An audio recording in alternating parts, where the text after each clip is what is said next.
पुत्यञ्जातवेदसं देवं वहन्ति केतवाः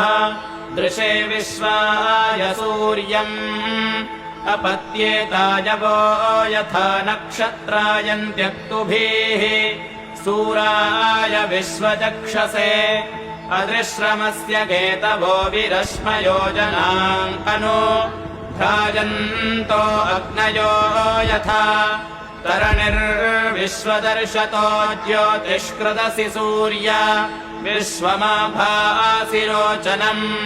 प्रत्यङ्देवानां विशः प्रत्यङ्गुदेशि मानुषान् प्रत्यङ्विश्वं स्वर्दृशे येनापावकचक्षसा भुरण्यन्तम् जनाङ्कनो त्वम् वरुण पश्यसि विद्या मे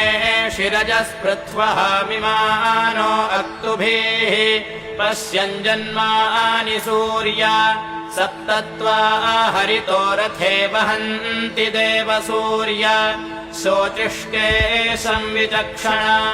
अयुक्त सप्तशुन्ध्युवः सूरो रथस्य नप्त्याः ताभिर्याति स्वयुक्तिभिः